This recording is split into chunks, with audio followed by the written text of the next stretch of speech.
কোরআনে কারীম বলছি ওয়া আইয়ুবা ইয নাদা রাব্বাহু আন্নী মাসানিয়াদ-দুররু ওয়া আনতা আরহামুর রাহিমিন। স্মরণ করো সেই সময়ের কথা যখন আইয়ুব তার রবকে ডেকে বলেছিল আমি অসুস্থ আর তুমি তো রহমান রহিম দয়াময়। ভাষাটা দেখেন কি সুন্দর। এর থেকে কি আল্লাহর আর কিছু বলা লাগে? আল্লাহ পাকের কাছে তিনি বলতেছেন আল্লাহ আমি তো অসুস্থ, আমি তো অসুখ করেছে আমার, আর তুমি তো দয়াময় রহমান রহিম। এক অন্ধ, ঈদের দিন কত অন্ধই তো আসে খয়রাত করার জন্য, ভিক্ষা করার জন্য, চতুর্দিকে ভিক্ষা করতেছে অন্ধরা। এক অন্ধ ঈদের গেটের কাছে দাঁড়ায় বলতেছে ভাইরা আজ হচ্ছে ঈদের দিন আর আমি কিছু দেখতে পাচ্ছি না। এ বেশি পয়সা পাইনি, মানুষের দিন তার প্রতি আকৃষ্ট হয়ে গেছে। আরে কি কথা, আজ ঈদের দিন সকলে আনন্দ করছে আর আমি কিছুই দেখতে পাচ্ছি না। সে কিন্তু কিছু চায় না। ভাষার ভিতরে, কথা বলার ভিতরে এ ধরনের টেকনিক আছে। হযরত আইয়ুব আলাইহিস সালাম বললেন না যে আল্লাহ আমারে মাফ করে দাও, কষ্টের মধ্যে আছি। তিনি শুধু বলেছেন রব্বুল আলামিন আমি অসুস্থ হয়ে পড়েছি, আমার অসুখ করেছে, আর তোমার নাম রহমান রহিম। এতটুকু কথা বলেছেন। আল্লাহ রাব্বুল আলামিনের দরজায়, তার দরবারে আইয়ুব আলাইহিস সালামের ডাক চলে গেছে। যায় নাই? কোন অসুবিধা আছে নাকি? কোন অসুবিধা নাই। পানির তলা দিয়া যদি কেউ ডাক দেয়, পাহাড়ের ভিতরে বসে যদি কেউ ডাক দেয়, আল্লাহ রাব্বুল আলামিন তা শুনতে পান। ইউনূস আলাইহিস সালাম মাছের পেটে বসে চিৎকার মেরেছিলেন লা ইলাহা ইল্লা আনতা সুবহানাকা ইন্নী কুনতু মিনাজ জালিমিন। যিনি বলছিলেন আল্লাহ তাআলা আমি তোমার প্রশংসা করছি, তুমি ছাড়া উপাস্য নাই, মাবুদ নাই। আমি তোমার পবিত্রতা ঘোষণা করছি, আমি তো জালিমদের অন্তর্ভুক্ত হয়ে গেছি। বাস এতটুকুন কথাই বলেছেন। আল্লাহ পাক বলছেন ইউনূসের ডাক তো কেউ শোনে নাই, পানির মধ্যে কেউ শোনে নাই, জমিনের কেউ শোনে নাই, মহাশূন্যের কেউ শোনে নাই, কিন্তু মাছের পেটের ভেতরে থেকে, গভীর অতল দরিয়ার তলদেশ থেকে মাছের পেটের ভিতরে বসে আমার ইউনূস যে ডাক দিল, ওই ডাক আমি আরশের মালিক আমি শুনতে পেয়েছি, আর সঙ্গে সঙ্গে জবাব দিয়েছি ফাস্তাজাবনা লাহু ওয়া নাজ্জাইনাহু মিনাল গাম্মি ওয়া কাযালিকা নুজিল মুমিনিন। ডাকের সাড়া দিলাম, বিপদ দিয়া বাঁচায় দিলাম। শুধু ইউনূসের না, আল্লাহ পাক এই জায়গায় আবার ওয়াদা করলেন দুনিয়ার যত মুমিন বান্দা আছে তারা যদি কখনো বিপদে পড়ে যায় আর আমারে যদি ডাকে, আমি এই রকম করে বিপদ থেকে বাঁচায়া দেব। আইয়ুব আলাইহিস সালাম যখন আল্লাহ রাব্বুল আলামিনের কাছে ফরিয়াদ করলেন, আল্লাহ পাক তখন বলছেন, কোরআনে কারীম বলছে ফাস্তাজাবনা লাহু ফাকাশাফনা মা বিহি মিন দুররিন ওয়া আতাইনাহু আহলাহু ওয়া মিসলাহুম মাআহুম রাহমাতাম মিন ইনদিনা ওয়া যিকরা লিল আবিদিন। আমি আইয়ুবের দোয়া কবুল করে নিলাম। শুধু তার পরিবার বর্গই দিলাম না, বরং আরো কিছু নিয়ামত আমি তাকে দান করে দিলাম। এবং তাই জন্য যেহেতু তারা ছিল আমার অনুগত বান্দা, আমার বাধ্যগত, আমি এই জন্য রহম করেছি, সমস্ত রোগ শোক আমি মাফ করে দিয়েছি। আমাদের সামান্য একটু জ্বর হয়, যদি 2-3 দিন জ্বর হয়েছে, জ্বর ছাড়ে না, বলে যে এত ভালো ভালো কাজ করি তারপর আমার এত জ্বর হওয়া লাগে, অমুকরা এত পাপ করে তা তো কিছুই হয় না। খালি আল্লাহ আমার চোখে দেখলো, আমার বউর অসুখ, আমার অজুমুড়ি ছাড়ি না। ভাইরা আপনি ঠিক পান না যে কি গুনাহ আপনি করেন।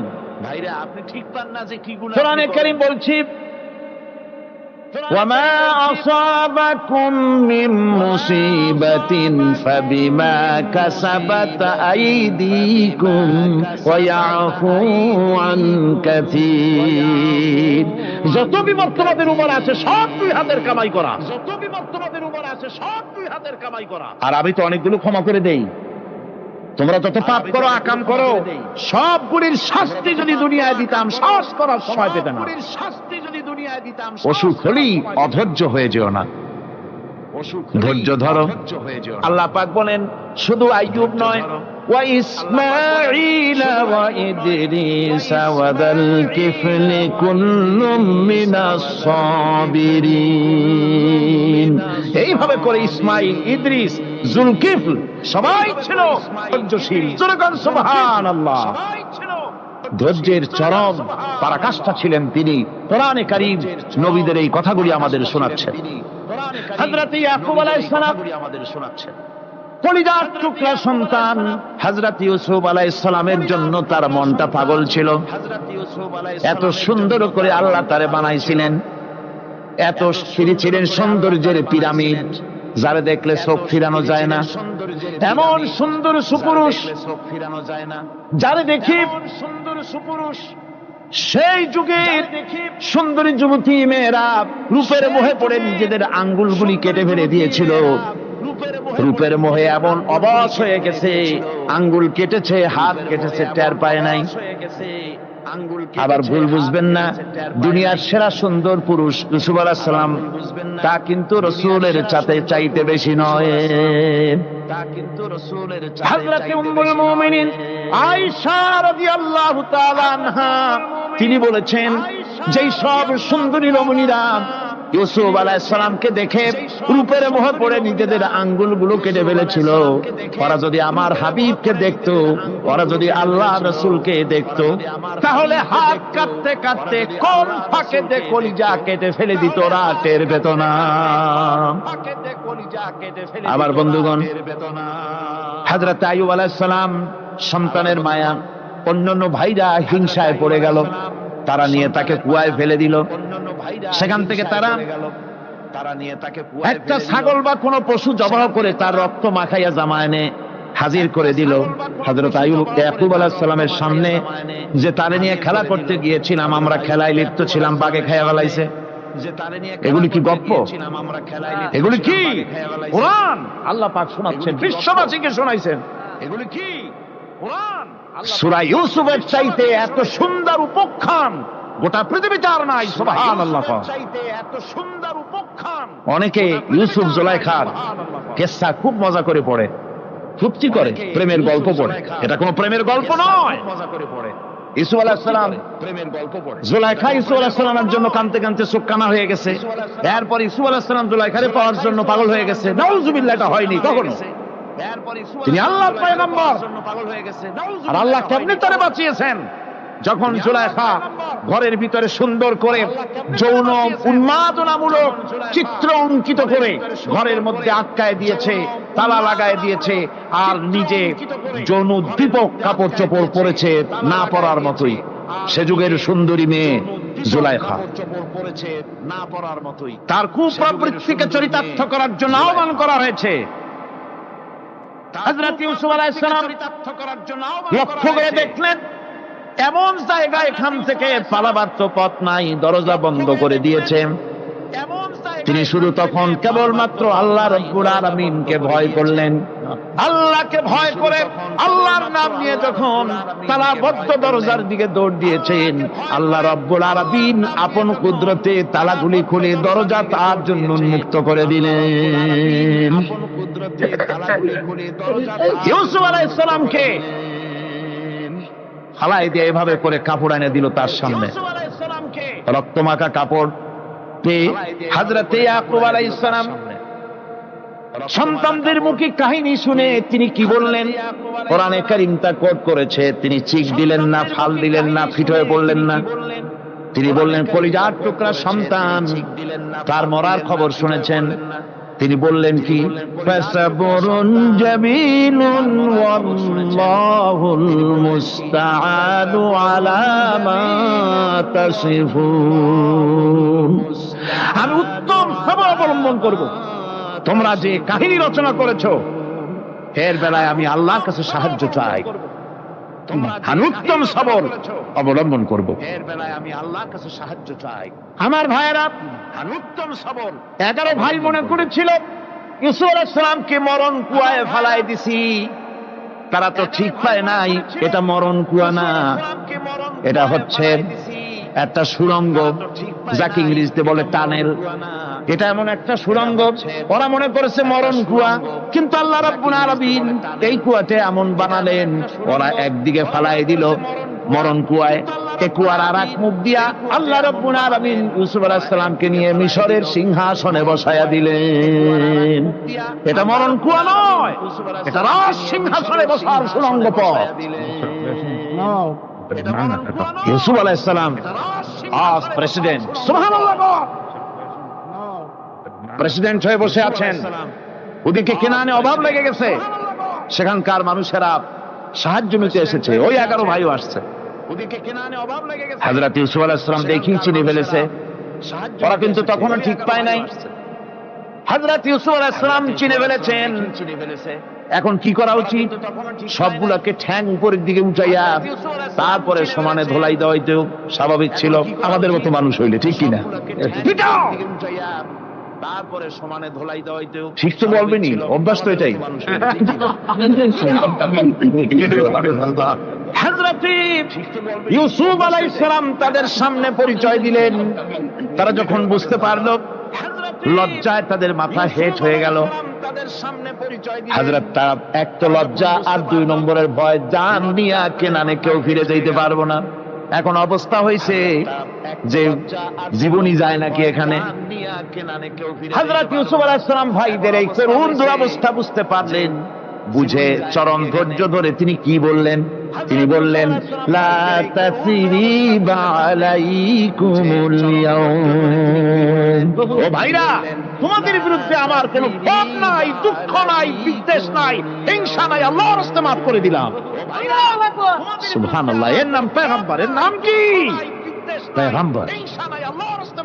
কিসের লেনিন, কিসের মার্কস? সুবহানাল্লাহ। জওয়ানেরা, এর নাম কি?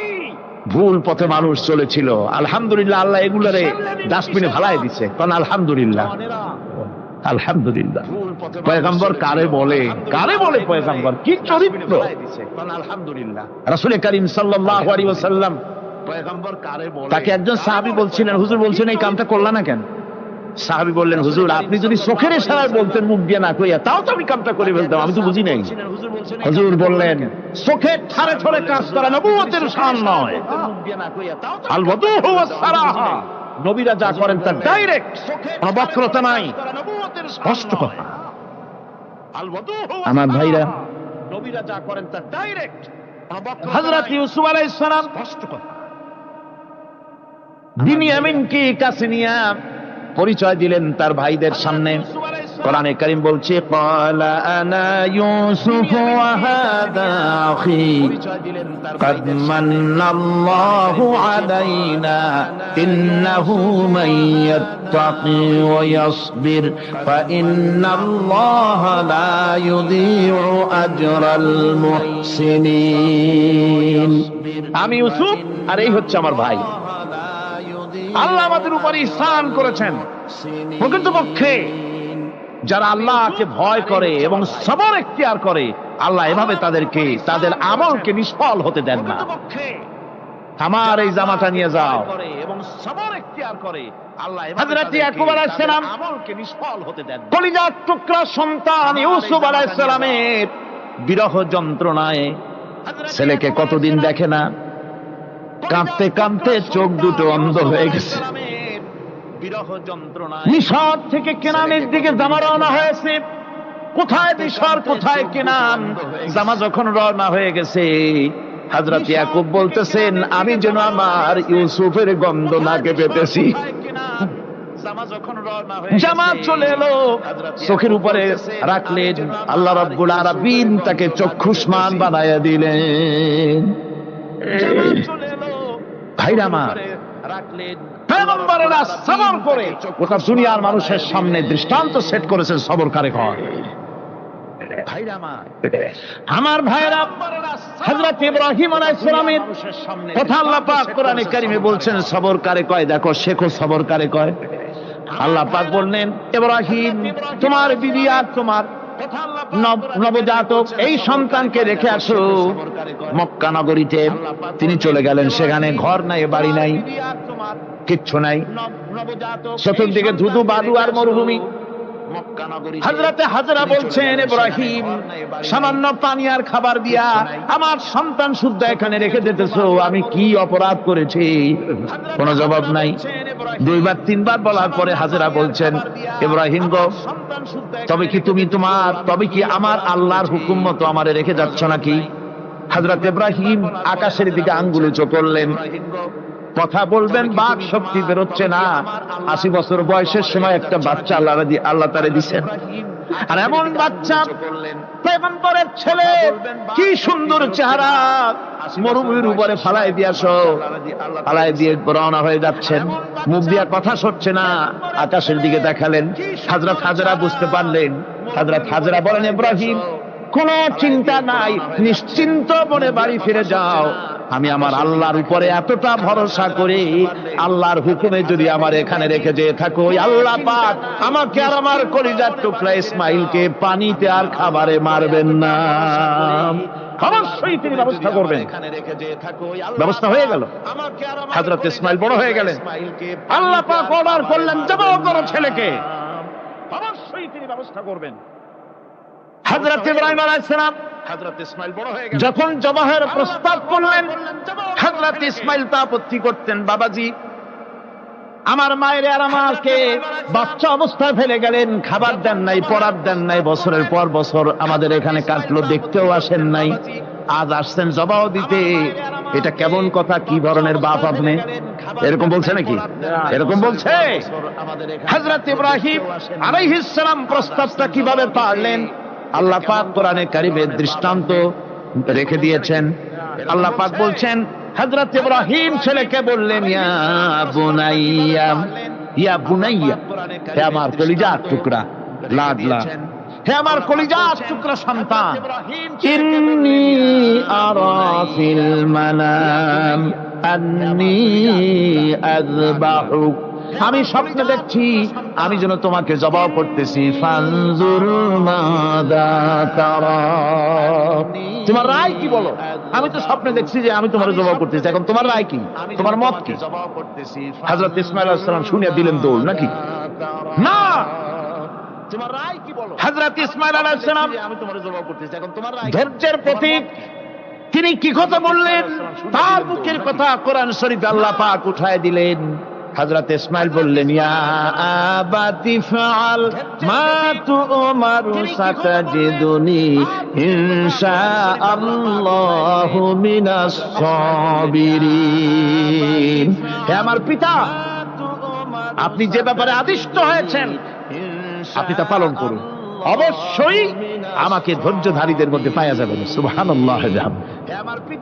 এক বর্ণনায় এসেছে, হযরত ইসমাঈল বললেন, আব্বাজান আমি ধৈর্যধারীদের ভিতরে আমারে পাবেন, তবে জবাই করার আগে আমার হাত পাটা একটু বেঁধে নেন, কারণ জবাহের যন্ত্রণায় আপনার গায়ে যদি আমার হাত পা লেগে যায় তো বেয়াদবি হয়ে যেতে পারে। আর আমি মরে আমার জবাই হয়ে যাওয়ার পর আমার রক্ত মাখা জামাটা নিয়া আমার মা হাজেরারে দিবেন, কারণ তাকে মা বলবার মতো আর তো কেউ নাই। হযরত ইব্রাহিম তাকে বাঁধবার জন্য প্রস্তুতি নিলেন। হযরত ইসমাঈল বলছেন, আব্বাজান বাঁধবেন না, বাঁধার প্রয়োজন নাই। বলে, কেন? একবার বাঁধতে বললে আবার তুমি নিষেধ করছো কেন? ছেলে বলছেন, আব্বাজান বাঁধবো না এই জন্যে, হয়তো কিয়ামতেই প্রশ্ন উঠতে পারে যে আল্লাহর হুকুমে রাজি ছিল না বলে হাত পা ভাঙা জবাই করছে, আমি এই সুযোগ দিব না, আপনি জবাই করেন, আমি এতটুকু নড়াচড়া করব না। ধৈর্যের চরম প্রতীক হযরতে ইসমাঈল আলাইহিস সালাম দেখাই দিয়েছেন ধৈর্য কারে কয়। আমার বন্ধুগণ, এই পৃথিবীর সবচাইতে ধৈর্যের বড় প্রতীক হতেছেন ইমামুল মুরসালিন, আশরাফুল আম্বিয়া, সাইয়্যিদুল মুরসালিন, জনাবে মুহাম্মাদুর রাসূলুল্লাহ সাল্লাল্লাহু আলাইহি ওয়াসাল্লাম। আমার বন্ধুগণ, সবচাইতে বড় ধৈর্যের প্রতীক তিনি। কাউকে একটা গালি দেন নাই জীবনে, কাউকে ঠাট্টা করেন নাই, কাউকে মারেন নাই, কারো মনে দুঃখ দেন নাই। তিনি দুঃখ পেয়েছেন, তিনি কাউকে দুঃখ দেন নাই। তিনি কষ্ট পেয়েছেন, কাউকে কষ্ট দেন নাই। আমার ভাইয়েরা, তায়েফের ময়দান, আমার নিজের চোখে তায়েফে যেদিন আমি তায়েফ দেখলাম, আমি তায়েফে ঢুকেছি, জীবনে কোনোদিন যাই নাই। রমজান মুবারকে আমি সেখানে গেলাম, আমাকে বসার জন্য তারা নিয়ে যাবে। আমি বললাম আগে বসবো না, আমারে আগে নিয়ে যাও, আমার নবীকে কোন জায়গায় ওরা মেরেছিল সে জায়গাটা দেখাও। আমি সেখানে গেলাম, তায়েফের সেই গলিতে যখন আমি গিয়েছি, দুই দিকে পাহাড় দাঁড়ানো। তায়েফের লোক আমার সাথে ছিল, তারা বলল এই জায়গাটা প্রথম যেখানে চতুর্দিক থেকে নবীজিকে পাথর মারছিল আর আল্লাহর নবী বেহুশ হয়ে পড়ে গিয়েছিলেন। 3টা দিন না খাওয়া লোক আমার সাথে ছিল, তারা বলল হযরতে খাদিজা নাই, চতুর্দিক থেকে আবু তালিব নাই, আল্লাহর নবী মক্কায় জায়গা নাই পা রাখার। নবীজি 3টা দিন ঘুরলেন। নেতারা বলল তুমি যদি নবী ভাবে তো এতিম হলে কেন? আল্লাহ নবী বানাবার জন্য কি একটা ধনী মানুষ পায় নাই? তোমার মতো এতিম আর গরিবের নবী বানাইলো কেন? আল্লাহ নবী 3 দিন পর যখন দেখলেন কেউ দাওয়াত শোনে না, কেউ মানে না, কেউ গ্রহণ করে না, তখন তিনি নেতাদের অনুরোধ করলেন ঠিক আছে দাওয়াত তো কবুল করলেন না, তবে একটা কাজ করো, অন্তত আমি যে তায়েফে আসছিলাম এই খবরটা মক্কায় দিও না, ওরা আরো অত্যাচার বাড়ায় দেবে। এই কাফিরগুলি খবর তো মক্কায় পাঠালো, আর সমস্ত যুবকদেরকে লেলিয়ে দিল। যুবকেরা চতুর্দিকে দাঁড়াইছে, রাসূলকে পাথর মারা শুরু করে দিল। আমি যখন রেল লাইনের থেকে হাঁটি, যখন রেল লাইন কোন সময় দেখি, রেলের পাথরগুলি, রেল লাইনের পাথরগুলি দেখলে আমার মাথায় যেন কেন তায়েফের কথা মনে এসে যায়। আরে মানুষের গায়ে পাথর মারলে কি অবস্থার সৃষ্টি হয়? পাথর নূরের শরীর, রহমতের শরীর, কিটি কিটি রক্ত ঝরছে। নবীজিকে জোর করে উঠাইয়া জবরদস্তি করে হাঁটার জন্য তারা ধাক্কা মারতেছে। আবার কিছুদিন গিয়ে নবীজি আবার বেহুশ হয়ে পড়েছেন, এইখান থেকে আবার উঠাইছে, আবার ধাক্কা মারতেছে। 3 নম্বরের আর একটা জায়গা আছে যেখানে ভাঙ্গা একটা মসজিদ। তায়েফের লোকেরা আমাকে বলল এই জায়গাটা হলো শেষ জায়গা যেখানে রাসূল করিম 3য়বারের মতো বেহুশ হয়েছিলেন, এখানেই হুজুরের রক্ত ঝরেছে বেশি।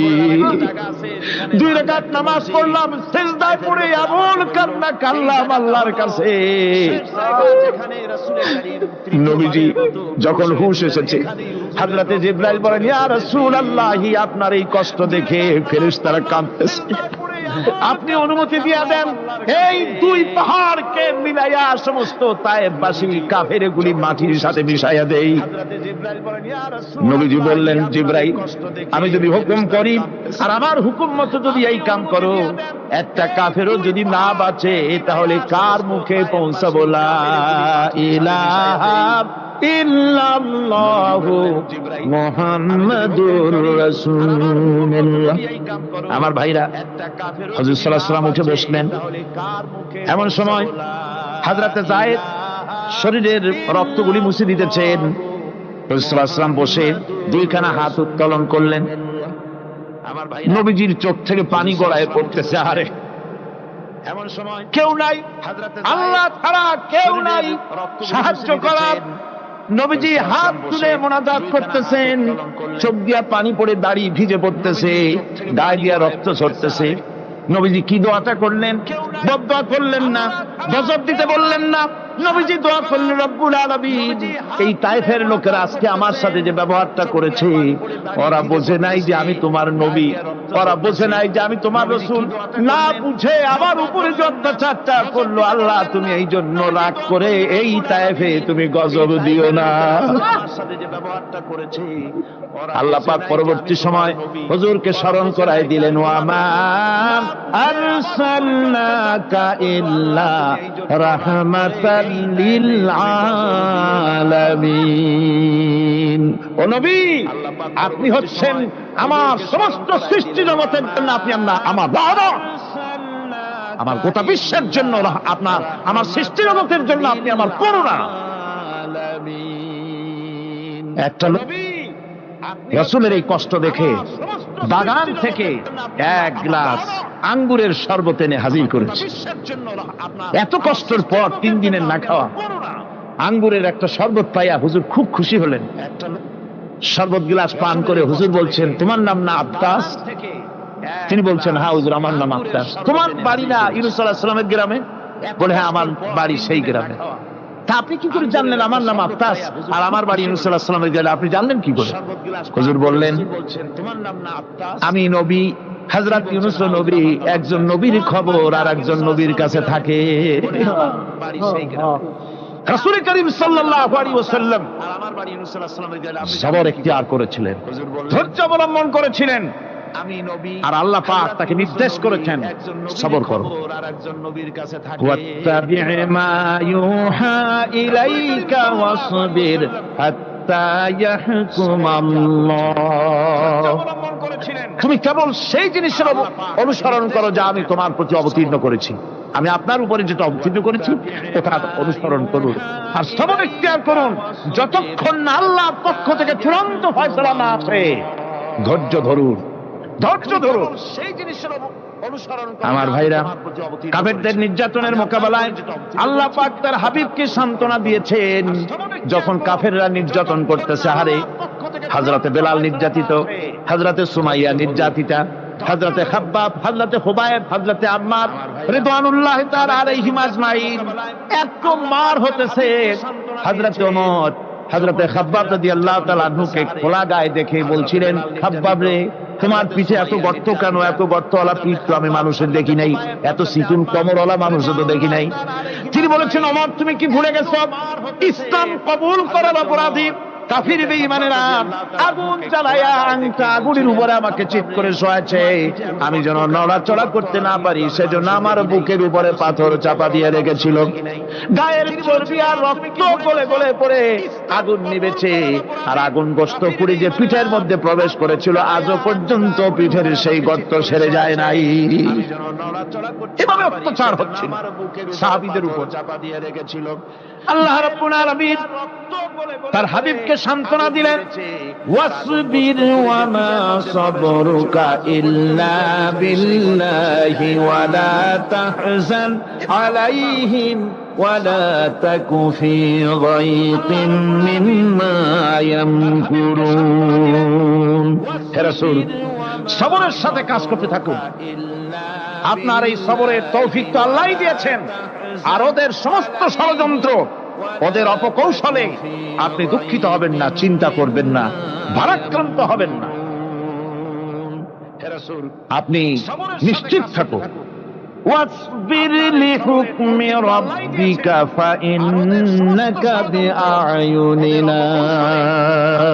হে নবী, আপনার রবের চূড়ান্ত ফয়সালা আসা পর্যন্ত ধৈর্য ধারণ করুন। আপনি তো আমার চোখের সামনে। সুবহানাল্লাহ, সুবহানাল্লাহ। আপনি আমার চোখের সামনে। কে আপনাকে কি করবে আমি দেখবো না? সুবহানাল্লাহ। মন্ত্রী যদি, এই সলিমুদ্দিন মার্কা মন্ত্রী যত আছে, এই মন্ত্রীরা যদি দেখাতে ভয় কিসে? আমি তোকে দেখছি না? সাহসটা কেমন বাড়ে, কেমন বাড়ে সাহস। আরে কোন মন্ত্রী ছাতা মাথা না, কোন প্রেসিডেন্ট রাজা বাদশা না, আকাশ আর জমিনের মালিক আমার আল্লাহ রাব্বুল আলামিন বলছেন, হাবিব, কোন চিন্তা নাই, আপনি আমার চোখের সামনে। ওরা চায় আপনাকে দুনিয়া থেকে মিটাই দিতে, আর আমি চাই ওয়ারাফানা লাকা যিকরাক, আপনার প্রশংসা তো হবে গোটা বিশ্ব জুড়ে, সর্বত্র ছড়িয়ে যাবে আপনার নাম। সুবহানাল্লাহ বিহামদিহি। আল্লাহ পাক অন্যত্র বলেছেন, ওয়ালাকাদ কুযিবাত রুসুলুম মিন ক্বাবলিকা ফাসাবারু আলা মা কুযিবু ওয়া উযু হাত্তা আতাহুম নাসরুনা। হে মুহাম্মদ সাল্লাল্লাহু আলাইহি সাল্লাম, আপনার পূর্বে অসংখ্য নবী রাসূল এই পৃথিবীতে আসছে এবং জুলুম আর নির্যাতনের শিকার তারা হয়েছেন। অবশেষে তাদের প্রতি আল্লাহর সাহায্য এসেছে। সুতরাং আপনাকেও ধৈর্য ধারণ করতে হবে, ধৈর্য ছাড়া কোনো পথ নাই। ধৈর্য আপনাকে ধারণ করতেই হবে। আর এই ধৈর্য ধারণ করলে পরে আল্লাহর চূড়ান্ত ফয়সালা আসবে, তখন আল্লাহ পাক মেহেরবানি করবে। আমার ভাইয়েরা, এই ধৈর্য পৃথিবীর সমস্ত পয়গম্বররা ধৈর্য অবলম্বন করেছেন, কখনো অধৈর্য হন নাই। দ্বীন কায়েমের সংগ্রামে নবী রাসূলগণ দারুণ ভাবে সবর ইখতিয়ার করেছেন। বৃদ্ধবাদীদের সকল রকমের নির্যাতন, অপকৌশল, ষড়যন্ত্র, এই সব কিছু মোকাবেলা করেছেন ধৈর্যের নীতি অবলম্বন করি। কখনো ধৈর্যচ্যুতি তাদের মধ্যে ঘটেনি, বরং আল্লাহ রাব্বুল আলামিন তাদের প্রতি সন্তুষ্ট হয়েছেন। যারা এই ধৈর্য ধরেছে তাদের উপরে সন্তুষ্ট হয়ে আল্লাহ রাব্বুল আলামিন বলেছেন, ওয়া কাআইয়্যিম মিন নাবিয়্যিন কাতালা মাআহু রিব্বিয়ুন কাসীর। এর আগে অনেক নবী এসেছিলেন যাদের সাথে বহু আল্লাহওয়ালা লোক লড়াই করেছেন। فما وهنوا لما أصابهم في سبيل الله وما ضعفوا وما استكانوا। আল্লাহর পথে তাদের উপর যত বিপদ এসেছিল তারা হতাশ হয়ে পড়েন নাই, দুর্বলতা দেখাননি, বাতিলের সামনে মাথা নত করেন। ওয়াল্লাহু ইউহিব্বুস সাবিরিন। আর আল্লাহ পাক ধৈর্যশীল যারা, তাদেরকে আল্লাহ পাক ভালোবাসেন। আমার ভাইরা, তারা হতাশ হয়ে পড়েন নাই, দুর্বলতা। ধৈর্যের পরিচয় রাসূল করিম সাল্লাল্লাহু আলাইহি ওয়াসাল্লাম উহুদের ময়দানে যখন আক্রান্ত হয়ে গেলেন, চতুর্দিকে কাফেররা ঘিরে ধরেছে, আর আল্লাহ পাক বাঁচার কোনো পথ নাই।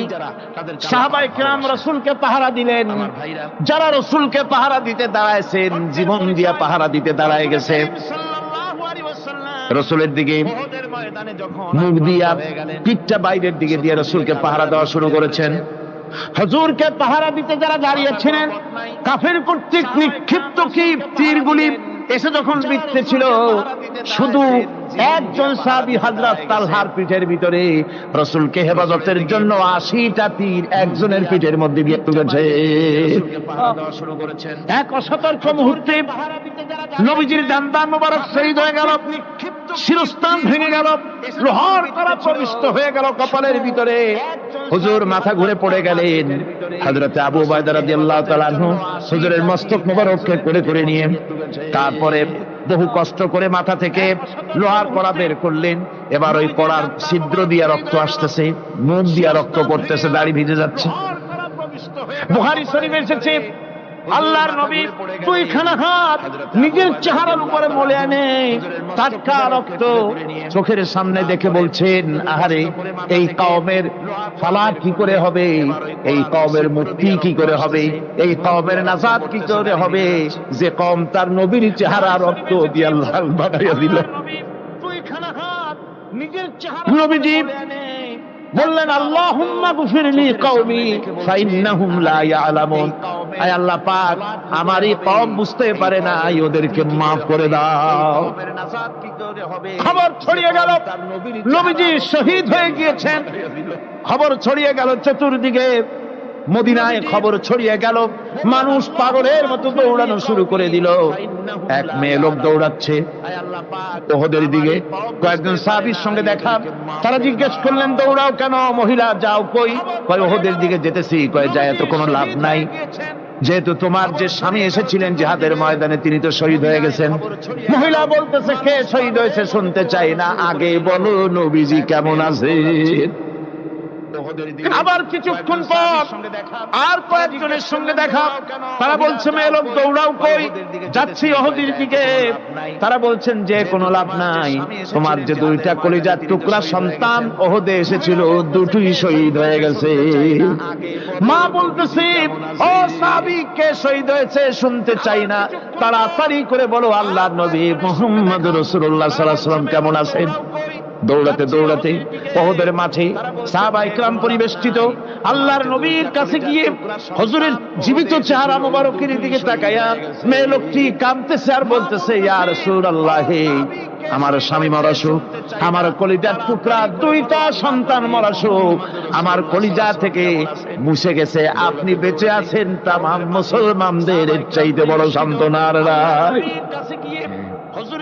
ভাইরা আমার, রাসূল করিম সাল্লাল্লাহু আলাইহি ওয়াসাল্লাম এভাবে করে ধৈর্যের পরিচয় দিয়েছেন। গালাগালি দেন নাই, রাত করেন নাই, বদদোয়া করেন নাই। সুবহানাল্লাহ কোন সুবহানাল্লাহ। ভাইরা আমার, এই সবর এমন মহান বৈশিষ্ট্য, এর মধ্যে রয়েছে জিহাদের ময়দানে যদি লোক কম হয় আর যদি তাদের মধ্যে সবর থাকে, বেশি সংখ্যক লোকের উপরে আল্লাহ পাক সবরকারীদেরকে বিজয়ী করে দিবেন। কোরআনে কারীমে রব্বুল আলামিন বলেন, কাম মিন ফিয়াতিন কালিলাতিন গালাবাত ফিআতান কাসীরাতাম বিইذনিল্লাহ ওয়াল্লাহু মা'আস সাবিরিন। এমন ঘটনার বহু নজির আছে যে কম সংখ্যক লোকেদের উপরে আল্লাহ পাক, বেশি সংখ্যক লোকেদের উপর আল্লাহ পাক কম সংখ্যক লোকদেরকে জয়ী করে দিয়েছেন। আল্লাহু মা'আস সাবিরিন, আর আল্লাহ আছে ধৈর্যশালীদের সাথে। আল্লাহ আছে কাদের সাথে? দেখেন না বদরের কামটা, বদরের ময়দান, 313 জন মুসলমান, অস্ত্রপাতি নাই, সামান্য সামান্য অস্ত্র, আর কাফেরেরা এসছে হাজারেরও বেশি। সংখ্যক লোকেদের উপর আল্লাহ পাক, আমার বন্ধুগণ, ধৈর্যের কত বড় কাম দিল। ধৈর্য ধারণ করেছেন তারা, আল্লাহর উপরে ভরসা করেছেন। আল্লাহ রাব্বুল আলামিন অস্ত্রের কাজ কি দিয়া করায় দিলেন। একজন সাহাবী এসে বলছেন, হুজুর, জিহাদের ময়দান, ইসলামের প্রথম জিহাদ, আমার কাছে তো অস্ত্র নাই, মেহেরবানি করে একটা অস্ত্র আমারে দেন, আমি লাফায় পড়ি জিহাদের মধ্যে। হুজুর বলেন, অস্ত্র তো আমার কাছে নাই, দিবটা কি? সাহাবী বলছেন, হুজুর, অস্ত্র না থাকে যা পারেন তাই দেন, আপনার হাত দিয়ে যা দিবেন আমি দাঁড়ায় থাকতে পারবো না, জিহাদে আমাকে শরীক হতেই হবে। নবীজি কাছে পেলেন একখানা শুকনা খেজুরের ডাল খানা তুলে সাহাবীর হাতে তুলে দিলেন। সাহাবী বলে, রাসূলের হাতে দেওয়া শুকনা খেজুরের ডালটা নিয়ে আমি যখন কাফেরদের ভিড়ের মধ্যে ঝাঁপায় পড়ে যখন শুকনা খেজুরের ডাল দিয়ে আঘাত দিলাম, তখন ধারালো তরবারে দিয়ে আঘাত করলে যে কাম হয়, শুকনা খেজুরের ডালের আঘাতে কাফের দ্বিখণ্ডিত হয়ে জমিনে পড়ে গেল। ভাইরা আমার, আল্লাহ রাব্বুল আলামিন সবর যারা করে, সংখ্যা যদি কম হয়, আল্লাহ পাক তাদেরকে বিজয়ী করে দেবেন, এই ওয়াদা আল্লাহ রাব্বুল আলামিন করেছেন। এই সবরের গুণ ছাড়া জান্নাতেও প্রবেশ করা যাবে না। সবর যদি না থাকে বেহেশতে যাওয়া যাবে না। ভালো করে মনে রাখেন, আল্লাহ পাক বলছেন, আম্মা হাসিবতুম আন তাদখুলুল জান্নাতা ওয়ালাম্মা ইয়া'লামিল্লাহুল্লাযীনা জাহাদু মিনকুম ওয়া ইয়া'লামাস সাবিরিন। তোমরা কি মনে করেছো এমনি বেহেশতে চলে যাবে? ভালো করে মনে রাখেন, আল্লাহ, এটা কি মামুবড়ির আবদার নাকি? এমনি বেহেশতে চলে যাবা? অথচ আল্লাহ রাব্বুল আলামিন এখনো দেখেন নেননি যে তোমাদের মধ্যে কারা জিহাদ করতে প্রস্তুত, কারা তোমাদের মধ্যে জিহাদ করে জান দেওয়ার জন্য প্রস্তুত, আর কারা ধৈর্যধারী, এটা তো আল্লাহ এখনো দেখে নেন নাই। সুতরাং হক এবং বাতিলের সংগ্রামে লিপ্ত হতে হবে। আল্লাহ দেখতে চান কারা জীবন দিতে চায়। সুতরাং ইসলামী আন্দোলনে যারা শরীক হবে, তাদের বিপদ এবং মুসিবত দিয়ে আল্লাহ রাব্বুল আলামিন তাদের সাহসিকতা এবং ধৈর্যের পরীক্ষা নিবেন। কোরআনে কারীম বলছে, وَلَنَبْلُوَنَّكُمْ حَتَّى نَعْلَمَ الْمُجَاهِدِينَ مِنكُمْ وَالصَّابِرِينَ وَنَبْلُوَ أَخْبَارَكُمْ। অবশ্যই আমি তোমাদেরকে পরীক্ষার সম্মুখীন করব, আর তোমাদের মধ্যে সত্যিকার মুজাহিদ, দৃঢ়তা অবলম্বনকারী কারা, আমি তা দেখব। এটা যেন আমি দেখে নিতে পারি, সেই জন্য আমি বিপদ এবং মুসিবতের মধ্যে তোমাদের ফেলবো। ধৈর্যধারীদের উপরে আমার রহমত অবশ্যই থাকবে। খবর এমন এক সম্পদ যা ধারণ করলে পরে আল্লাহ রাব্বুল আলামিন রাষ্ট্রীয় ক্ষমতা দান করে দেন। কোন সুবহানাল্লাহ, জোরে কোন সুবহানাল্লাহ। ধৈর্য ধারণ করলে আল্লাহ রাষ্ট্রের মতো বিরাট নিয়ামত আল্লাহ হাতে তুলে দিবেন। তোমাদের ফেলবো। তার প্রমাণ কোরআন শরীফ আল্লাহ বলছেন, বনি ইসরাইলরা মিশর থেকে যখন বহিষ্কার হয়ে গেল, তাদের যখন পা রাখার কোনো জায়গা থাকলো না, বনি ইসরাইলরা মিশর থেকে যখন বহিষ্কার হয়ে গেল, এরপরে আল্লাহ পাক তারা যখন ধৈর্য অবলম্বন করলো, আল্লাহ পাক তাদের ব্যাপারে বলছেন, ওয়া আওরাসনাল কওমাল্লাযীনা কানু ইস্তাদআফুনা মাশারিকাল আরদি ওয়া মাগারিবা আল্লাতী বারাকনা ফিহা। আর তাদের স্থলে আমি নির্যাতিত লোকদেরকে প্রতিষ্ঠিত করলাম, পশ্চিম এবং উত্তরের তাদেরকে আমি পশ্চিম এবং পশ্চিম এবং পূর্বের উত্তরাধিকারী তাদেরকে বানায় দিলাম, বিরাট এলাকা তাদের হাতে আমি তুলে দিলাম। ওয়া তাম্মাত কালিমাতু রাব্বিকাল হুসনা আলা বানি ইসরাঈলা বিমা সাবারু। আর এভাবে করে আল্লাহ পাক তার কথাকে পূর্ণ করলেন বনি ইসরাইলদের উপরে সবর এখতিয়ার করার জন্য, ধৈর্য ধরার কারণে আল্লাহ পাক রাষ্ট্রের মালিক তাদের বানাই দিলেন। জোরে কোন সুবহানাল্লাহ। সবর যদি করা হয়, তো যুদ্ধ যদি বাদে, যদি জাহাজ শুরু হয়ে যায়, আল্লাহ পাক বলেছেন ফেরেশতা দিয়ে সাহায্য করবে। যদি সবর থাকে, তোমাদের সবর থাকলে আল্লাহ কি দিয়ে সাহায্য করবে? ফেরেশতা। কোরআনে কারীম বলছে, বালা ইন তাসবিরু ওয়া তাত্তাকু ওয়া ইয়াতুকুম মিন ফাওরিহিম হাদা ইউমদিদুকুম রাব্বুকুম বিখামসাতি আলাফিন মিনাল মালাইকাতি মুসাউমিন। হ্যাঁ, তোমরা যদি ধৈর্য অবলম্বন করো আর আল্লাহকে ভয় করে চলো, তাহলে এক্ষুনি আল্লাহ রাব্বুল আলামিন তোমাদের জন্য কাতারে কাতারে শৃঙ্খলাবদ্ধ 10,000 ফেরেশতা দিয়ে তোমাদেরকে সাহায্য করবেন। সুবহানাল্লাহ। তোমাদেরকে ফেরেশতা দিয়ে সাহায্য করা হবে। তোমরা যদি সবর এখতিয়ার করো, তাহলে সংখ্যা যদি কম হয়, বেশি সংখ্যার উপরে জয়ী করে দেব। ইয়াকুম মিনকুম 20 সাবিরুনা ইয়াগলিবু মিয়াতাইন। যদি তোমাদের ভিতরে ধৈর্যশীল 20 জন হয়, আমি 200 কাফেরের বিরুদ্ধে তোমাদেরকে জয়ী করে দেব। সুবহানাল্লাহ। সাহায্য করা হবে। তোমরা যদি হও ধৈর্যশীল 200, কি কয় 20 জন, 200 কাফেরের উপরে তোমরা জয়যুক্ত হয়ে যাবে। আর বিপদ আর মুসিবতে যারা ধৈর্য ধরে, তাদের জন্য আল্লাহর পক্ষ থেকে সুসংবাদ। সুসংবাদ কাদের জন্য? ধৈর্যধারীদের জন্য। কোরআনে কারীম বলছে, ওয়াবাশশিরিস সাবিরিনাল্লাযীনা ইযা আসাবাতহুম মুসিবাতুন ক্বালু ইন্না লিল্লাহি ওয়া ইন্না ইলাইহি রাজিউন। সুসংবাদ সেই সব ধৈর্যশালীদের জন্য যারা নাকি বিপদ এবং মুসিবতে আসলে যারা বলে, কি বলে? পড়েন আমার সাথে, ইন্না লিল্লাহি ওয়া ইন্না ইলাইহি রাজিউন। এটা শুধু আমাদের লোকেরা কেউ নড়লে পড়ে, এটা শুধু মরার সময় নয়, বরং যে কোনো বিপদ আর মুসিবত এলে মুমিন বান্দা যারা, তারা কি পড়বে? ইন্না লিল্লাহি ওয়া ইন্না ইলাইহি রাজিউন। নিশ্চয়ই আমরা আল্লাহর জন্য এবং আমাদের সকলকেই আল্লাহর কাছে ফিরে যেতে হবে, প্রত্যাবর্তিত হতে হবে। সবরকারীদের জন্য রয়েছে জান্নাতের সুউচ্চ সম্মানের জায়গা। জান্নাতে সবচেয়ে সম্মানজনক জায়গা আল্লাহ রাব্বুল আলামিন ধৈর্যশালীদেরকে দান করবেন।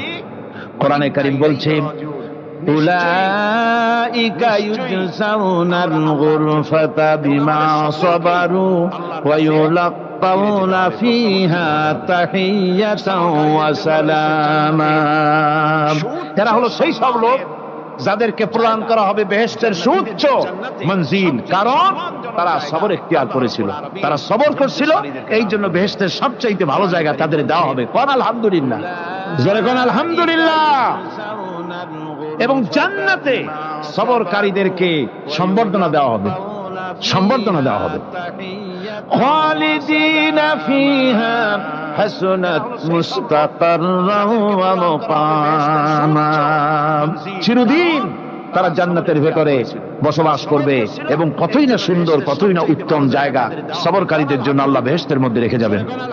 জান্নাতে প্রবেশ করার সাথে সাথে চতুর্দিক থেকে ফেরেশতারা ছুটে আসবে সবরকারীদের জন্য।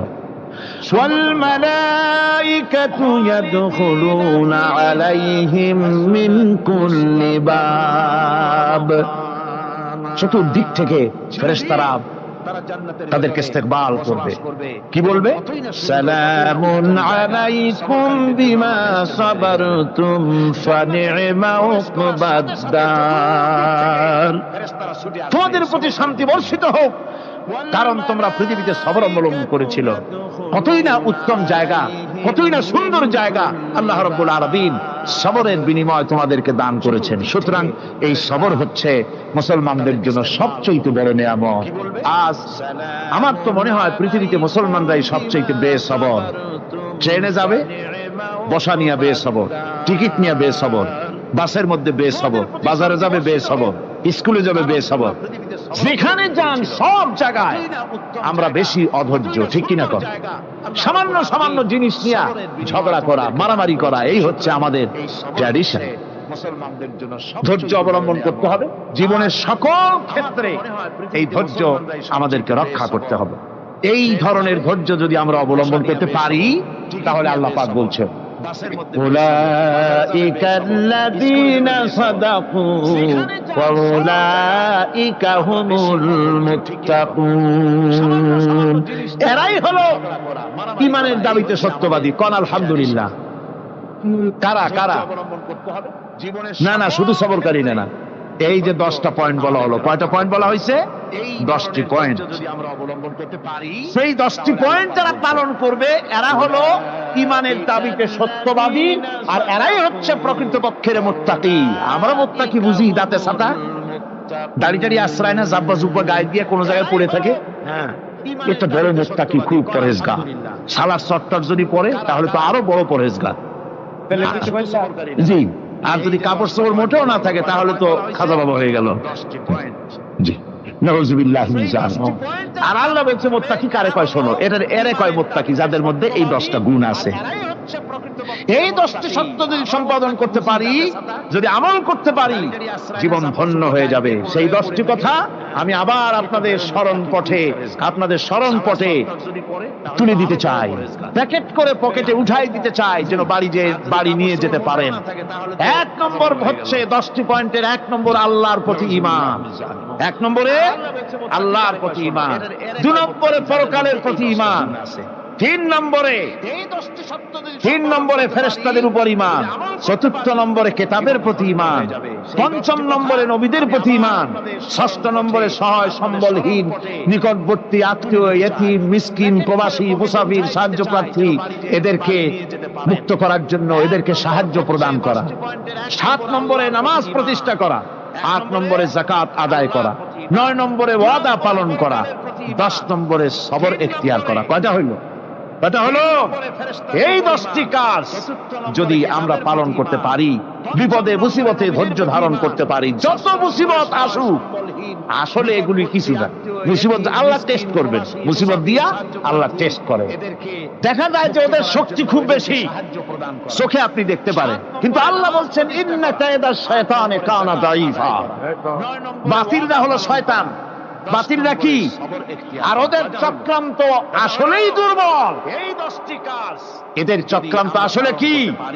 দুর্বল। কাজেই এগুলিকে ভয় করা যাবে না। বিপদে মুসিবতে ধৈর্য ধারণ করে যদি অগ্রসর হওয়া যায়, তো আল্লাহ রাব্বুল আলামিন এই 10টি পয়েন্ট যদি আমল করা যায়, দুনিয়াও শান্তি পাবো, আখিরাতেও শান্তি পাবো। যত মুসিবত আসুক, বিপদ আসুক, ধৈর্যের সাথে মোকাবেলা করতে হবে। ধৈর্যের অর্থ কি? আমি আগেই বলেছি, ধৈর্যের অর্থ হচ্ছে অবিচলতা, দৃঢ়তা, বরদাস্ত করা, সহিষ্ণুতা, ধীরতা, স্থিরতা। ধৈর্যের অর্থ এটা নয় একজন একটা থাপ্পড় মারলো আর আপনি বলবেন যে বাবা ব্যথা পাইছে নাকি, তাহলে আর একখান থাপ্পড় দিয়া দাঁত আমার সবগুলো ভালাই না। এর নাম ধৈর্য নয়। ধৈর্য হচ্ছে পরিস্থিতির মোকাবেলা করতে হবে সাহসিকতার সাথে, এর নাম হচ্ছে ধৈর্য।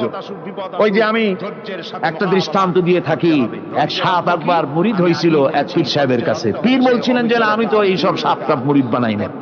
না হুজুর, আমারে বানান। তারপরে মুরিদ বানায় কিছু অভিজ্ঞতারে শিখাই দিল, আর বললো খবরদার কাউকে দংশন করবে না। ঠিক আছে, সে যায়া জিজ্ঞাসা শুরু করে দিয়েছে। এর মধ্যে জমিনে রাখাল আসছে, ধান কাটছে, ধানগুলো নিবি কি করে, দড়ি দাড়ি পাচ্ছে না, তো কি করা যায়, বাঁধবে কি দিয়া? সন্ধ্যার পরে অন্ধকারে দেখে যে দড়ি একটা পড়ে আছে। বলছে কি দড়ি, তা তো ওরা বুঝে না। ওইটারে নিয়ে ধানরে ফেসাইয়া লেজ দিয়ার মাথা দিয়ে এরকম করে বাসের দিয়ে বাঁধছে। সাপ তখন বলতেছে হায় হায় রে, কেবল যে মুরিদ হইছি, তা না হলে তুই ঠিক পাইছি যে আমি কি ধরনের দড়ি। এরপরে নিয়ে বাড়ি নিয়ে ভালাই দেশে খুলে সাপটার ঘাড় গেছে মস্কিয়া। বহুত কষ্ট করে হুজুরের বাড়ি গিয়ে হাজির, কয় যে হুজুর কি একখান জিকের শিখাইলেন, আমার তো ঘাটটার মস্কিয়া শেষ। আশ্চর্য কথা, কত মানুষ মুরিদ হইলো, কত কিছু মুরিদ হইলো, কারো তো জিকের করলে ঘাড় মস্কে যাবে কেন, এটা কেমন কথা? কয় হুজুর ঘটনাই। আরে বেটা ঘটনা এইটা, তুই কি করছিলি? কয় যে আপনাকে নিষেধ করছেন দংশন করতে, আমি তো দংশন করতে পারিনি। আরে বেটা দংশন করতে নিষেধ করছিলাম, ফোঁস করতে তো নিষেধ করি নাই। তোরে যখন দড়ি মনে ফেরে হাত দিছিল, ফোঁস করে উঠতি, ওই রাখাল লাফ দিয়া বর্ডার পার হইয়া দিল্লি চলে যেত। কাজী ধৈর্যের মানে, ধৈর্যের মানে শীত হয়ে পড়ে না। ধৈর্য মানে অবিচলতা, দৃঢ়তা নিয়ে শক্তি সঞ্চয় করে আল্লাহর উপরে ভরসা করে বাতিলের বিরুদ্ধে ঝাঁপিয়ে পড়তে হবে, বাতিল উৎখাত হতে বাধ্য হবে। অনাটনে, বিপদে মুসিবতে আর হক আর বাতিলের সংঘর্ষ চলাকালীন ধৈর্য ধারণ করা, এটা হলো সবচেয়ে একটা বড় কোয়ালিটি। পার হইয়া দিল্লি চলে যেত। কাজী ধৈর্যের মানে শীত হয়ে পড়ে না। ধৈর্য মানে অবিচলতা, দৃঢ়তা নিয়ে শক্তি সঞ্চয় করে আল্লাহর উপরে ভরসা করে বাতিলের বিরুদ্ধে ঝাঁপিয়ে পড়তে হবে, বাতিল উৎখাত হতে বাধ্য হবে। অনাটনে, বিপদে মুসিবতে আর হক আর বাতিলের সংঘর্ষ চলাকালীন ধৈর্য ধারণ করা, এটা হলো সবচাইতে একটা বড় কোয়ালিটি।